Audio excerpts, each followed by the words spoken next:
giving this a lot of thought before I met you today because I was like, humanity 2.0, what is humanity? I believe we evolved and I believe we're going to continue evolving, and humanity is this small little step in this really long chain of... And welcome everyone to another episode of Humanity 2.0 podcast, where we are talking to other humans about humanity. Today's guest is Adam Brownlie, who is a speaker and an author of books such as Last Gods and Happypedia. It makes me so happy to say Happypedia, and I can't wait to hear more about it. But Adam, how are you today? Yeah, good. Thanks, Vanessa. I'm really looking forward to talking about humanity. Yeah. Yes, me too. We're both experts, right? Humans. We've got a lot of experience. Tell everyone where you hail from. Where are you speaking from right now? Yeah, I'm in Brisbane right now. Yeah, born and bred Australian. Well, raised on a farm, actually. Moved to the city about 4 years ago. And yeah, about 3 years ago, I started writing Happypedia. Is life on the farm just way more idyllic than city life? Oh, they've all got their perks. It's nice waking up, hearing the birds and, walking out, having that space. But it's also convenient walking out and having a grocery store just outside or two of them and big ones. Yeah, they've all got their perks. Have you been to the States before, to America? Yeah, I have. I actually studied there. I did part of my agricultural degree at University of Wisconsin on an exchange program. So... yeah, I got my taste. I never thought I would ever go to America. I was a little bit, I think a lot of people are scared of Australia because of, the snakes and spiders and sharks. Creepy crawlies. Yeah. I was a little bit scared of America because all I hear on the news is about shootings and everyone's got a gun. And so I wasn't in a rush to go there, but they offered me scholarships. So I was like, right, let's go. So yeah. Got my taste. That's awesome. I'm just so curious, and it has nothing to do with the show, but is beer in Australia better to you than the beer that we have here?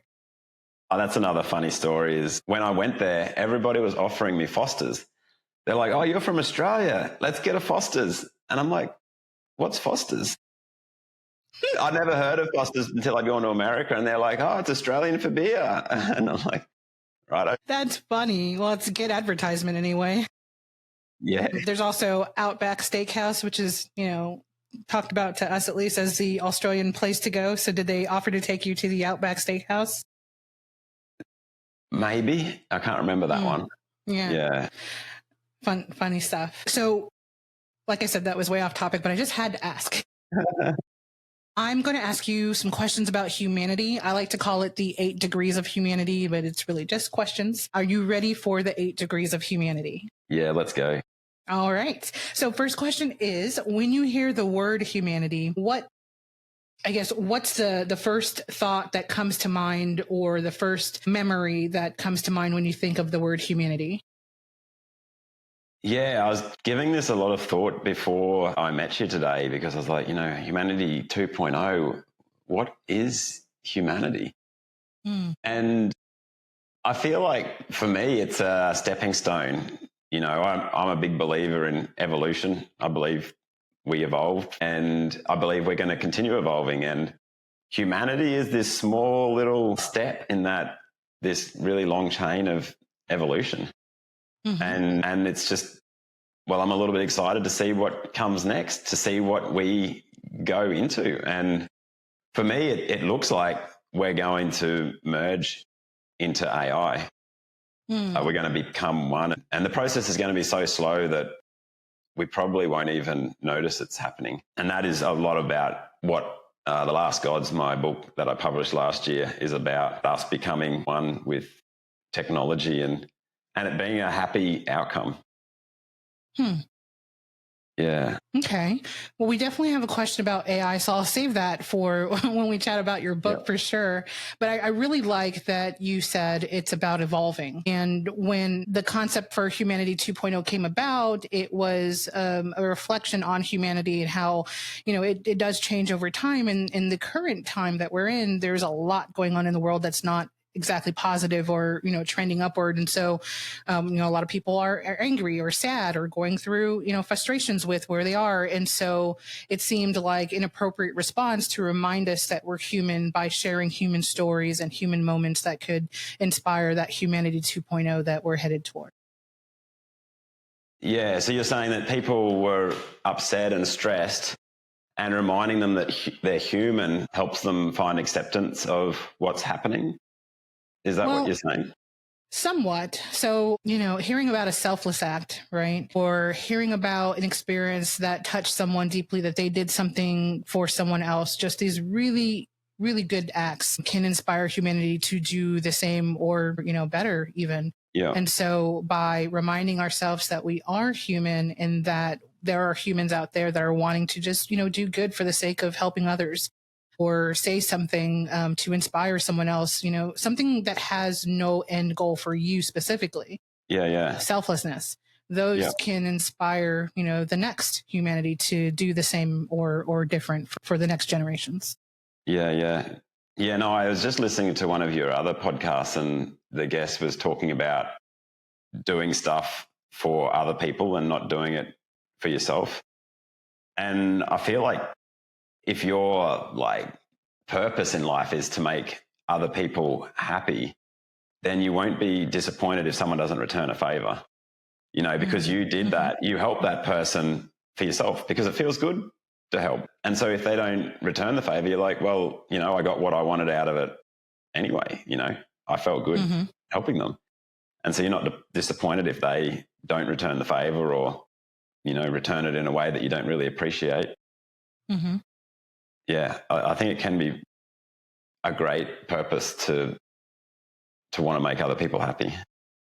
For sure. Now, we all have moments where people remind us of our shared humanness. Can you tell me about someone that surprised you with their empathy or their compassion, or just changed how you thought of people in general after that? So something I feel like makes it a lot easier to have compassion for people is to know that they're not free in what they did.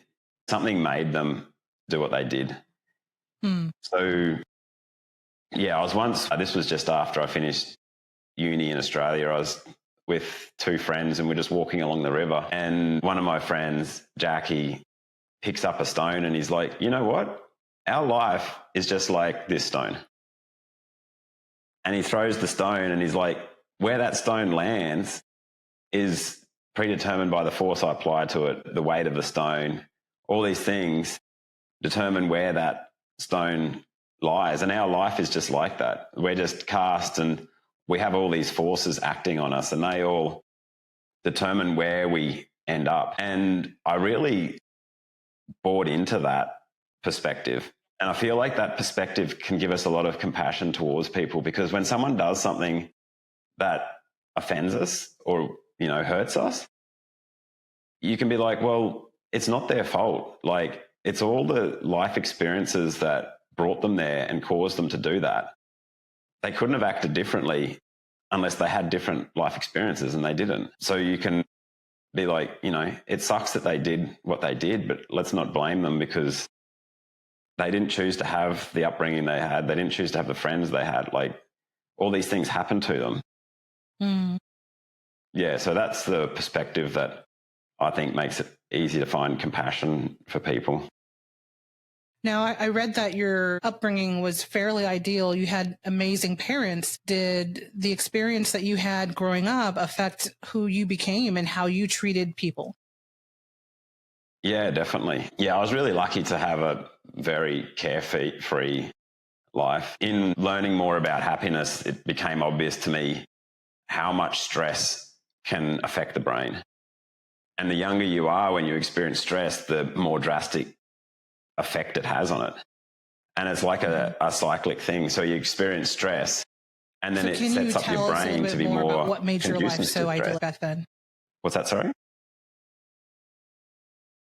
I think we lost each other for a bit. Yeah. Okay, repeat what you said. Where did I get up to before I dropped out? It was like very shortly after you answered. So after you said that you had an idyllic, carefree upbringing, it then stopped.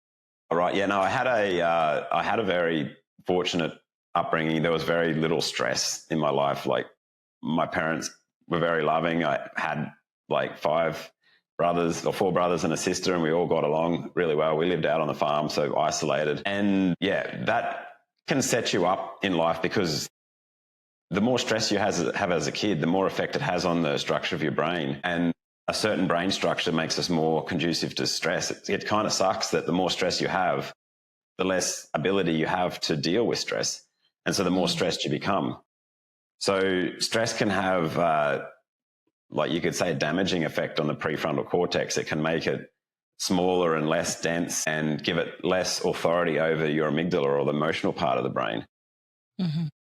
And the younger you are when you experience this stress, the more it can have that effect. And then when you've got that sort of brain structure and something bad happens, you're more likely to have a bigger response to it, or a more negative response to it. And then this more stress can then have a greater compounding effect on the structure of your brain. So yeah, if you can protect kids from stress, it can really set them up for a happy life. Yeah. Yeah. That is really interesting. I grew up with the latter. I didn't have a really great environment. And so I dealt with stress from a very young age, but I believe that that experience taught me how to also handle it later on in life, because it was continuous. And so I found my working groove on how to deal with it and recognize, triggers where it was too much or where I needed to back off and make adjustments. Yeah, nice. But at the same time, I have to wonder what life would have been like had there not been that much stress at the initial foundation period. So that's really interesting. Yeah. Well, you could also look at, like, what can I do to make myself more optimistic now? Because our brain has a certain amount of plasticity to it. So we can change our structure of our brain. And probably the biggest thing is reducing our stress, like giving ourselves less to worry about, less to regret, but also, sleeping well, eating well, exercising well. All these things have a positive effect on the structure of our brain. Mm-hmm. So yeah, we can work to give ourselves more optimism. That is true. It's said that hardship teaches empathy, and that once you've had a period where you're broken, you see the world completely differently. Do you believe that's true? And do you have any example of that for yourself? Yeah, I think a big loss can put us in perspective sometimes. Yeah. Well, when we experience a big loss, so I used to be very, you could say, stingy with money. I really didn't like spending money. I liked saving every cent. And once I got into a pretty financially sound position, I then decided that I wanted to start spending money, like enjoying what I had. And it was really hard because, like, for so many years, I'd been so frugal and just told myself, no, don't spend money. Don't waste money on frivolous things. But then, things happened and I lost a lot of money. And I was like, wow, I spent all that time being very cautious with my money. And now it's all, I've just lost all that. So it was a massive perspective change. And I'm like, spending a little bit here and there isn't a big deal. So yeah, that was probably one perspective change that I had. Was there a reason why you were frugal in particularly, or is it just something you'd wanted to do? Life experiences, I guess. It was because, not everybody's in my family's like that. My grandma definitely was like that. So it was probably a little bit with how I was raised, but I just wanted to retire young. I don't know where I got that drive from, but something in me made me want to, retire. So I was just like, and I didn't see value in like a new shirt. Like, I was happy with my old shirt. And like when we'd go out to a restaurant, I didn't feel like I was going to enjoy that expensive meal much more than that cheap one. So I always got the super cheap one. Yeah, it was a valuable perspective. And I also think it can help you find, well, it's a big part of happiness, just being happy with the basics. Yeah. Sometimes society can judge what we don't understand or what we don't really know. Going back to your farm life, is there something that you learned on the farm that you couldn't learn anywhere else in the world? I'm sorry, as it pertains to life, not like livestock or. I'm sure there was. And a lot of the stuff we just learn unconsciously, hey? Like, that's where my personality would have come from. That's where my frugality would have come from. And I don't even know what gave me these personality traits. Like, but it would have come from there because that was a big part of my life. Maybe it was like going and working at a young age. Maybe it was just the way my parents talked to me, or the fact that we ate meals together. Like, all these things would have played into it. Mum used to take us to church every Sunday. So, what the priest said would have impacted me. All these things would have shaped me to become the person I am. And I've got no idea how all these little incidences would have shaped me. But there's sort of a wonder in that, thinking about how all of these variables in one way or another connected and created who you are today. Yeah, 100%. Yeah. Culture and religion tell stories about what it means to be human. This is a fun one. You Australians have so much culture. And is there an Aussie story or verse or something that captures humanity for you? So something about our culture that encapsulates what it means. Like a cultural story or a phrase that you guys have that kind of speaks to humanity or captures it in a way. So I don't know. All that comes to mind is that she'll be right, mate. Like, we've got this real laid back kind of attitude. And I guess if we're going to tie that into humanity, I guess it means, what it means to be human is kind of interpreted differently wherever you are in the world.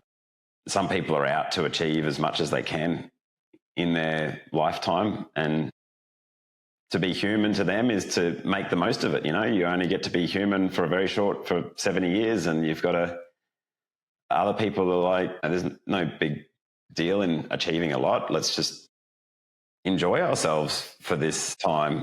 We'll have to work, but, if we don't achieve a great deal, should we, right?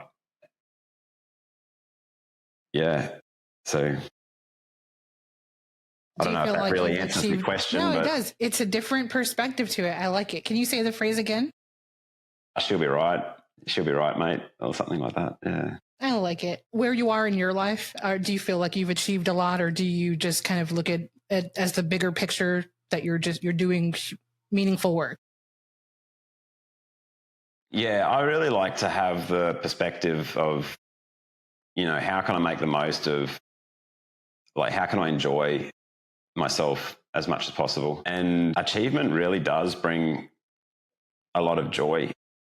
So I really like the idea of achieving, and I'd love for my books to be a huge success, and I'll do what I can to make it. I would like to be more successful than I have been, but at the same time, it's just about having acceptance. I had the life that I had that brought me to this stage, and it gave me certain skills, and I've probably achieved more than a lot of people.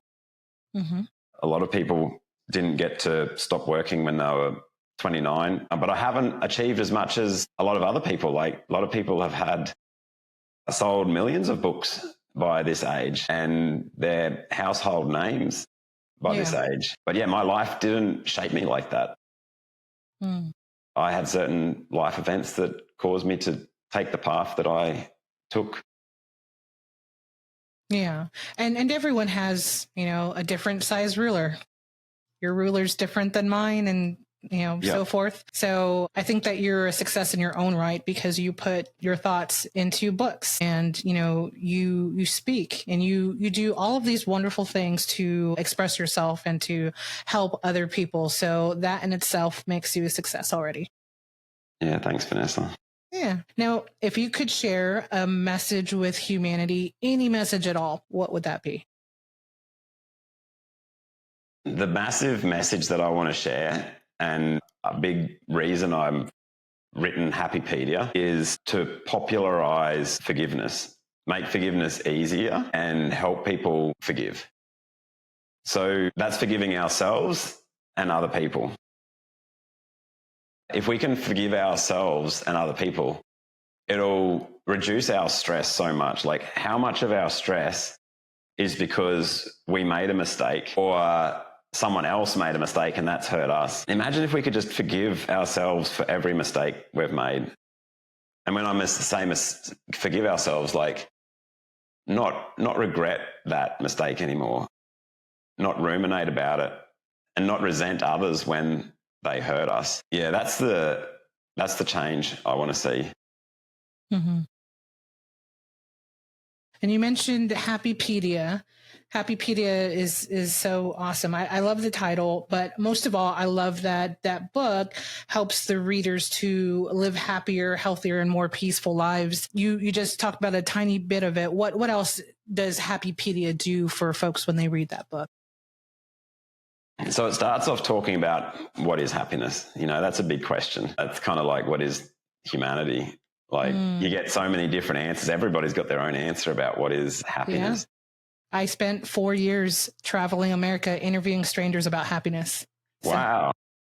Yeah, I know quite a bit about different answers, and I guess the biggest thing that I take from it was everyone was completely different, but everyone had the same thought process. When we would ask them what was their message to the world, they had this very profound face where you could see the wheels turning inside and the person kind of thinking about, well, what do I really want to tell them?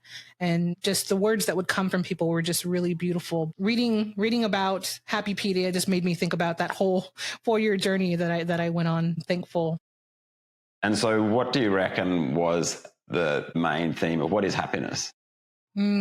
So I would get asked that a lot when I would do interviews, and people would ask what was the prevalent answer about happiness? What do you think that it is?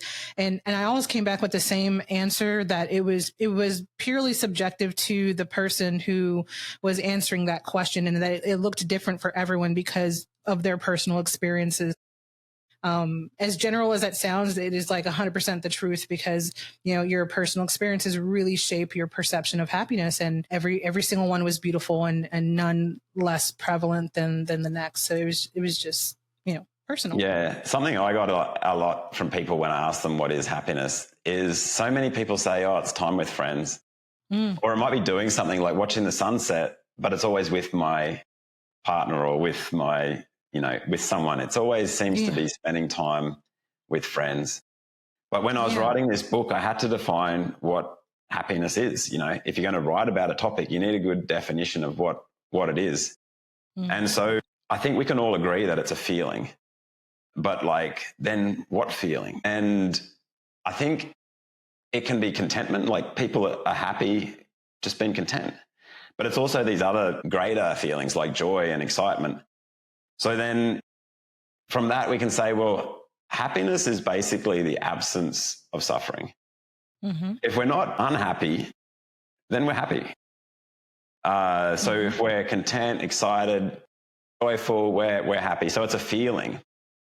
And then I was like, righto, if I'm going to talk about how to be happy, we need something more, I don't know, tangible. So then I decided, righto, let's say happiness is when we've got the right balance of serotonin, dopamine, and oxytocin. Because basically, when you've got those hormones in balance, you can't be unhappy. Like, you just physically can't. When you have those hormones, you feel good. And when you don't have them, you can't feel happy. It's just not possible, because like, it's just science. You need these hormones. So then I went about researching what gives us those 3 hormones. And so I just read a whole heap of scientific articles, anything about those 3 hormones. And what I found is that you can pretty much group everything that gives us those 3 happy hormones into 6 groups. And that's basically eating well, sleeping well, exercising well, socializing well, finding novelty, which was an interesting one, and hope. So basically making judgments that something is good. There's a few outliers, like sun also gives us feel-good hormones, but 90% of things that give us those hormones fit into these 6 groups. And so basically, if we just look after ourselves, if we eat well, sleep well, exercise well, socialize, keep on learning, experiencing new things, and have an optimistic outlook, then we'll be happy. So that's the first half of the book. Now, then it goes into the philosophy. So with looking at, like I said, hope is one of the pillars, right? And hope is the belief that something is good and it relates to us. Like we're going to continue or soon have something good. And that's all about perspective, hey? Like so often you look at it, something from this angle and you're like, oh, that's bad. But then if you look at it from this angle, you're like, oh, that's pretty good. It's all about perspective. And a lot of our perspective comes from our foundational beliefs, as in like how we explain the unexplained. Why are we here? And what causes things to happen as they do, like things we can't explain, like what made that happen? So then I go deep into philosophy and how our philosophy shapes how much hope and acceptance we have. Yeah. So then I talk about the qualities of philosophies that make it easier for us to find enduring hope and enduring acceptance, no matter what life throws at us. Nice. That's a very good book, it sounds like. Curious, though, about the first half. What if people have none of those categories? Like they're not doing well in any of them, then what are they supposed to do? Yeah, just take one small step. So I touched on this at the beginning when I talked about how, having the right brain structure has a compounding effect. Like we're more likely to judge things as good. And so then we're less stressed and so we're less likely to cause damage to our brain. But then so I call this the happiness helix. So brain structure is one component of this happiness helix. The better our brain structure, the more optimistic we are, the happier we are, but also our chemical makeup. So if you're got a big cortisol load, you're more likely to judge things as bad. And you're more likely to be stressed and then feel more cortisol. And also you're less likely to have motivation to go for a run or to cook a healthy meal or to go out with your friends. You're more likely to be like, nah, I'm laying on the lounge, I'm ordering takeaway, I'm just going to watch whatever's on TV. So it's a compounding effect. But if we can just take one step and, climb that happiness helix a little bit, then the next step becomes easier. And the next step. Yeah. So it's all about just starting with one step and how to choose where to start. It's often tempting to do more of what we're good at, right? So if we're already, exercising 20 minutes a day, but we don't eat well and we don't feel really connected to our friends. When we're stressed, it's so tempting to be like, you know what, I'm going to exercise 30 minutes a day now. That'll help. So I think a lot of the time if we want to improve our situation, we need to look at what the limiting factor is and focus on that. So if we look at these 6 pillars and be like, which one needs the most improvement? Because maybe if I focus there, I'm going to see the biggest gains. So the analogy I like to use here is like growing a crop of cotton. So I grew up on a cotton farm and we could summarize what a crop needs into, it needs water, it needs nutrition, and it needs the pests managed, right? Weeds managed. If there's already plenty of fertilizer on the ground, but it's dry, you're not going to improve that crop by adding more fertilizer. You're going to get the biggest response by giving it water because that's the limiting factor. And so when we're wanting to improve our happiness, then it's probably worth taking a similar perspective. What's holding me back? Is it my exercise? Is it what I'm eating? Is it my level of socializing? Am I not getting enough novelty in my life? That seems possible and manageable. I ask because I'm sure there's quite a few folks listening that feel like, hey, I have none of those. And so I want to make sure that they hear that from you on what they can do. But a step at a time, or even the one that has the most gains, that sounds amazing. That sounds like a great plan. So thank you for sharing that with us. I am curious to know, as a speaker and an author, you help people. Sorry, there's some dogs. I'll wait for them to stop. Yeah, I can hardly hear them. Good. Really? They're really loud. Yeah, I can hear it now and again. Yeah. Yeah, we have our own herd of animal. It's Chihuahua Yorkie mix. So they're interesting. I'll ask that again. As a speaker and an author, you help so many people. My question to you is, what is your why? Why do you help people? Is there a story behind the why? But what is your why? Yeah, that's a question everyone asks. Like, why did you spend 3 years working on this book? And there's a lot of answers to that. Like, we need purpose, right? And again, I don't know I guess I could make up something in my life made me want to share this message. I do remember when I was young, I used to see a lot on the news about the wars, particularly in the Middle East. And I was like, they've been fighting about similar things for, so long. Why? What's the answer to this? And I decided it was forgiveness. I don't know whether that's because we used to go to church. I'm not religious anymore, but I decided the answer to these wars was forgiveness. And so my whole life I've been like, how can we make forgiveness more common? And I decided we needed a non-spiritual reason of why we should forgive. And then, I told you that story about how my friend cast that rock that time. And I didn't really put two and two together. But about 3 years ago, I was coming back from Georgia, not Georgia in America, but Georgia near Russia. And it just dawned on me, and I was like, you know what? I think the reason I find it easy to forgive people is because I know that they're not responsible for what they've done, their mistakes. Their life events, their life experiences have brought them to being who they are and doing what they did. And when you know that, then it's so easy to forgive. It's so easy to be like, if a tree drops its branch on our car and breaks a windscreen, we're going to be upset about it. We're not going to be happy about it.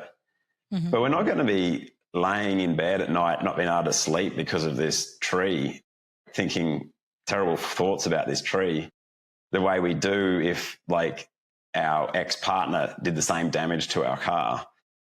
We often lay it, but if we can see as that what our partner did is, unavoidable, the same as that it was just bad luck that tree dropped its branch, or it's just bad luck that our partner did this damage to our car.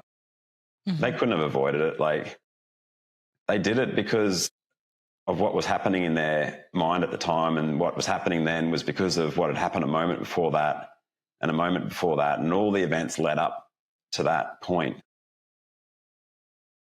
Yeah, so that's I can see it changing the world. So it was war that made me originally want to teach forgiveness. But now, I see that, war is terrible, but what takes even more lives is stress. Stress is the main factor behind so many diseases. Stress makes people overeat and smoke. And if we took stress out of their life, then they would be healthier. They'd be more motivated to eat well and sleep well. And there would be less disease. So many people believe that a big part of cancers come from stress. Something terrible will happen in someone's life, and then that stress, weakens the body and then allows, disease to come in. So if we can reduce stress by allowing people to forgive themselves and others, then we can have a massive impact on reducing disease and death and really make the world a happier place. So that's what drives me to share this message. Yeah, I really love how the forgiveness component and also the happiness, they both go hand in hand, and they really will help to make our lives better. So thank you for the work that you do. Can you tell everyone where to find your books, where to find social media, websites, all that good stuff? Yeah, so if you Google Adam Brownlie, Brown then L-I-E, you'll generally find me, unless that's just me when I Google it. But yeah, The Last Gods, it's a science fiction that I published last year. It's on Amazon. My new book, Happypedia, should be coming out. Well, it'll be out before Christmas. I'm hoping it'll be out this month. Just waiting on, I've got these academics reviewing it to make sure it's right from a scientific perspective. And they should be finished this week, and then it'll be going to the typesetter next week. And yeah, should be hopefully live on Amazon the week after that. So it should be live very soon. You can already order it. You can pre-order it from Amazon. I just realized that we didn't get to touch on the Last Gods and AI. If you could share a little bit about that book. Yeah, so The Last Gods, I also wrote that book to share my message, my philosophy from a fiction perspective. But it's basically a story of a couple from about 4 years ago when I started writing it, and their journey from then until the end of time. And it just shows how humanity evolves with technology. And yeah, it's really an optimistic outlook on the future. My editor was like, we need some things to go wrong here. It's a little bit... They're two best friends, like, yeah. So yeah. Is that your perspective then, that AI and humanity will just go hand in hand into the sunset? And like you said earlier, just, it'll be very nonchalant. We won't really notice it, and it'll just be amazing. Yeah, 100%. A lot of people say that they won't do it, but it'll just be so hard not to. And they'll just be such like incremental steps. Interesting. I think you're the first person that's had a positive outlook that I've come across. Most people are like, oh no, it's stripping the world of its humanity. My personal experience, I've used it for writing certain things, for captions and bios, things like that. And I've used it once for video editing, and I noticed that there were some moments that it cut out and identified as fluff, when really those were like the most raw human moments. It has some to learn, but it's learning technology. So I mean, oh, it's only a baby. It's just a baby. Like it's only just been born. Yeah, it's going to grow into something amazing, I think. And like, yeah, humanity is so different to what it was like, 1,000 years ago. Like back then, like we go back far enough. You think about like in the Roman times when they made humans fight each other as entertainment. But then over time, they decided that was unhumane, but it was still okay to let animals fight, right? And so for a long time, animals fighting was a form of entertainment. But now we're like, that's not very humane. And as time goes on, we just humanity changes, and what's acceptable changes. And, a lot of people now think it's fine to eat animals. And a lot of us will probably find it very hard to imagine a time when we think no one eats animals. But yeah, maybe one day we're going to soon be like, it's unhumane to not to eat animals. Yeah. Yeah. Who knows what just don't know. Humanity is going to evolve into next. That's very true. Thank you so much for sharing your insights today and sharing your books with us and your views on humanity. Is there anything else that you would like to share? Any final thoughts? No, I think we've pretty much touched on everything that, yeah. Yeah. Yeah. Well, you did a great job. Thank you so much. Thanks. For everyone else, we will see you guys next week on another episode of Humanity 2.0 podcast. Be sure to visit the links in the descriptions for Adam's books and check out his new book coming up for Christmas. It'll be a good stocking stuffer. It sounds good. I really look forward to reading it. Thank you again, Adam. And for the rest of you guys, be good to other humans, and we'll see you next week. Thanks, Vanessa. See you, everybody. Bye.